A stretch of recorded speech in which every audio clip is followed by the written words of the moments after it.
Salut à toi, c'est Jonas. Aujourd'hui, je vais te donner trois conseils pour jouer sur les gauchers. Alors, désolé les gauchers si vous êtes, cette vidéo ne sera pas pour vous du coup. A contrario, vraiment parce que être gaucher, être droitier, c'est vraiment différent dans tous les sports de raquette, notamment au tennis de table. Donc, revenons à nos moutons.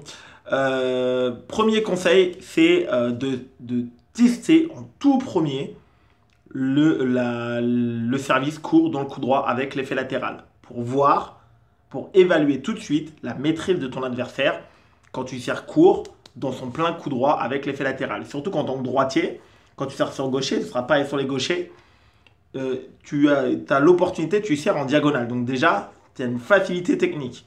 Donc notamment, tu serves avec ton revers ou que tu serves avec l'effet latéral, ou rentrant, ou latéral, ou peu importe. Comme tu sers en diagonale, ce sera déjà plus facile.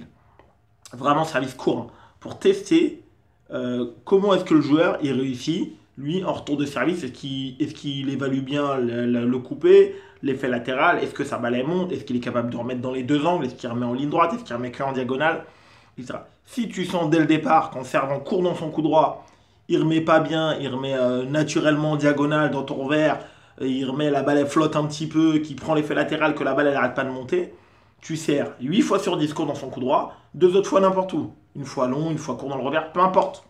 Tu vois, ça c'est un truc que je vois trop souvent. Les joueurs, pourquoi est-ce qu'au niveau on sert principalement que court dans le coup droit? Parce que c'est là où on est le plus sensible au tennis de table. Donc, pas de pitié. Et quand tu joues droitier, que tu es droitier, que tu joues sur un gaucher, c'est la première chose que tu dois vérifier. À quel point le joueur il est à l'aise ou pas à l'aise avec l'effet latéral si tu sers court dans son coup droit. Donc, pas de rebond, pas un service que le joueur il peut te spinner. Vraiment court. Je sers court avec le. Si tu sers revers, serre même revers. Si tu sers coup droit, serre avec le coup droit. Peu importe, tu sers court et tu vois qu'est-ce qui se passe. Si tu vois que le joueur ne remet pas bien, qu'il est tout de suite en difficulté, tu sers 8 services sur 10 court dans le coup droit et deux autres différemment pour faire un peu de variation. Et après, surtout, on passe à la suite, on exploite. Il ne remet pas bien, ça veut dire la balle elle va revenir un peu courte, sans trop d'effet, sans trop de vitesse, principalement dans mon revers. Donc là, je peux attaquer, je peux prendre le pivot, je peux spinner revers, je peux repousser même dur en ligne droite, je peux repousser dur dans le plein coup droit, peu importe. Et voilà, ça c'est le premier conseil. Déjà, quand je joue sur un gaucher, tu dois tout de suite venir vérifier ça. À quel point il est bon ou il n'est pas bon. Venir tester sa balle, sa remise de service coup droit. Hyper important. Le deuxième conseil que je vais te donner, donc là ça va être surtout, tu vas avoir un conseil quand le joueur il sert, alors pas que, mais beaucoup quand le joueur il sert, c'est lorsque tu vas te spinner dans diagonale, du coup avec ton coup droit, dans son plein revers, de privilégier, c'est pas oublier, de privilégier un top spin avec beaucoup d'effets, donc avec plus de courbes, avec plus d'effets. Pourquoi? Parce que, alors à niveau à peu près égal, bien sûr, si tu es beaucoup plus fort que ton adversaire, tu peux te spinner comme tu veux et être à l'aise là. Mais pourquoi? Parce qu'à niveau à peu près égal, lorsque tu vas te spinner, le joueur il est habitué, il est gaucher. Donc souvent les gauchers, qu'est-ce qu'ils font? Ils bloquent avec leur revers, ils vont venir bloquer en ligne droite. Et que si tu pars sur un top spin avec plus de vitesse, c'est plus facile de bloquer un top spin avec de la vitesse qu'avec de l'effet. Avec de la vitesse, le joueur, il peut ne pas être hyper bien placé des fois techniquement. Voilà, il peut être pas très bien placé, il va réussir à la bloquer. Qu'est-ce qu'il va faire? Il va la bloquer en ligne dans ton verre. Toi, tu vas devoir te replacer. Et même si tu arrives à te replacer à peu près correctement, tu risques d'être en retard. Et donc, du coup, quand on est en retard, on n'a plus vraiment le choix. On est souvent en contrôle, on a peur, on est en train de reculer, on remet la balle sur la table. Et là, c'est le gaucher qui va s'ouvrir, soit rebloquer en ligne, soit prendre le pivot, etc. Donc, on va lui laisser le contrôle du jeu parce que dès ton premier top spin en vitesse, donc la balle elle va revenir vite, hein. Donc le joueur il va s'appuyer en bloquant en ligne droite parce qu'il est gaucher et c'est ça qu'ils font parfaitement bien. Et ils ont l'habitude, ils jouent que des droitiers ou principalement que des droitiers. Il va bloquer en vitesse et donc du coup il va te la remettre là, tu vas être pris de vitesse et même si tu la remets sur la table, tu vas être un peu en train de reculer donc tu vas subir et c'est lui qui va avoir le contrôle du jeu, donc soit pour rebloquer en ligne avec son verre, soit pour t'écarter avec l'envers, soit pour prendre le coup droit et surtout avancer dans la balle, donc tu vas te sentir dominé. Donc privilégier un top spin avec plus d'effets. Pourquoi je te dis ça? Et avec plus de courbes. Comme ça, d'une, tu lui demandes plus de technique. Enfin, même s'il veut venir bloquer en ligne, tu lui demandes plus de technique parce que bloquer actif, du coup, sur un top spin qui tourne en ligne, c'est aussi dur pour lui que pour nous. Donc c'est très dur en fait, techniquement. De deux, toi, comme tu as mis de la courbe et de l'effet, tu vas avoir plus de temps pour te replacer. Donc tu vas d'une imposer à ton adversaire une meilleure technique s'il veut te prendre de vitesse. Donc ça, c'est très important. Toi, tu te replaces. Et si le joueur, lui, au lieu de bloquer actif, juste il contrôle même en ligne, tu as eu plus de temps et donc du coup, l'objectif évidemment après toi derrière, c'est du coup que ce soit toi qui prenne le contrôle du jeu avec ton revers. Donc voilà pourquoi je te dis de privilégier un premier top spin avec plus d'effets, donc en fait plus de courbes également, qui va te laisser du temps pour te replacer. Et en plus de ça, tu vas demander de meilleures techniques à ton adversaire, notamment pour revenir en ligne, parce que les gauchers, c'est ça qu'ils aiment particulièrement faire, et ils ont bien raison, hein, parce qu'évidemment, le déplacement coup droit revers, il est dur pour tout le monde.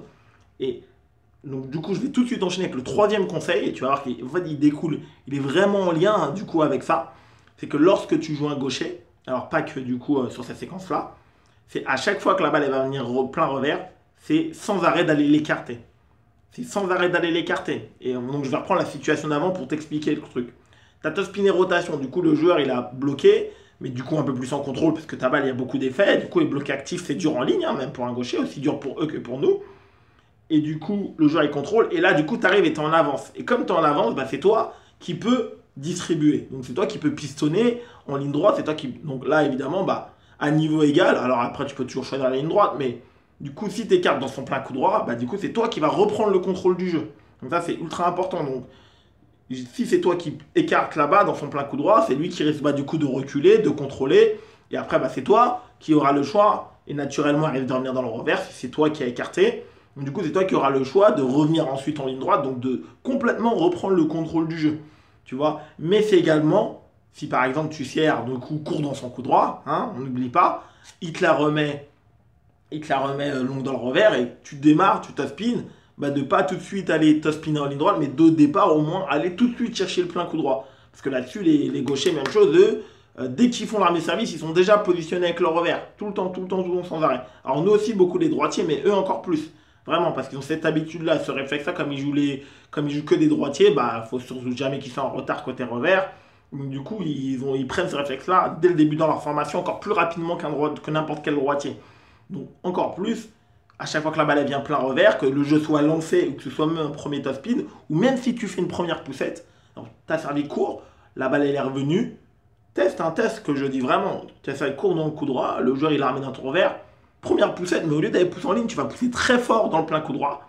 Tu vas te rendre compte que beaucoup de gauchers sont extrêmement surpris parce qu'ils ont l'habitude du coup on leur remette toujours plein revers là. Donc du coup après ça ils savent le gérer, une poussette en ligne, un top spin, peut-être selon le niveau effectivement des joueurs. Alors là je parle vraiment de façon générale. Et que même un 6 ou un 7 qui est gaucher, ou un 12, un 13, un 14, tu verras que si la première balle, au lieu de souvent avec ton revers, tu vas chercher le plein coup droit, que ce soit en poussette, en top spin ou en bloc, tu vas pour beaucoup de fois reprendre le contrôle du jeu. Alors évidemment à niveau à peu près égal. Et ça n'empêche pas que tu peux jouer dans le coup droit une balle de façon classique, le joueur il peut très bien la jouer, mais de façon générale, si cette balle-là est de bonne qualité, au moins ça va te permettre à chaque fois de reprendre le contrôle du jeu. Donc je reprends. Le premier conseil, c'est de toujours venir tester en premier le niveau de ton adversaire en retour de service quand tu sers court dans son coup droit, avec de l'effet latéral. Alors service marteau c'est compliqué parce que du coup toi tu dois servir en ligne et c'est pas évident, servir court avec le service marteau, mais service revers, service lancé. La deuxième conseil c'est quand je vais dans le plein revers de façon classique, par exemple le joueur il sert un petit peu de rebond, hein, le gaucher il est un petit peu malin, il sert de rebond dans mon coup droit, il est déjà là la main haute comme ça, là prêt à m'attendre. Donc moi je ne vais pas y aller en vitesse parce que sinon il va s'appuyer sur ma vitesse pour me balader, pour me faire bloquer dans mon revers et je ne vais pas être bien placé. Je vais plutôt aller top spinner rotation pour l'obliger à jouer avec de la technique, hein, c'est important, pour l'obliger à bloquer avec de la technique en ligne. Et donc du coup moi ça me laissait du temps pour me replacer. Et là découle le troisième conseil qui est soit en retour de service, soit dans le jeu lancé. Lorsque la balle elle vient plein revers contre un gaucher, je vais privilégier, alors ça ne veut pas dire que c'est obligé, je vais privilégier de décroiser, de jouer moi ma grande diagonale, d'aller souvent jouer cette première balle dans le plein coup droit pour garder le contrôle du jeu. Hein, évidemment, pour garder le contrôle du jeu à chaque fois, que ce soit en premier top spin revers par exemple, que ce soit une première poussette ou que ce soit en bloc actif, en bloc, en avançant, pour garder le contrôle du jeu.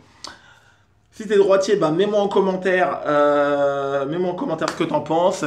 Fais des petits tests aussi à l'entraînement et puis dis-moi ce que ça donne. Dis-moi si j'ai tout faux, peut-être, je ne le fais pas. Voilà, comme d'habitude, je te souhaite un excellent entraînement et ciao!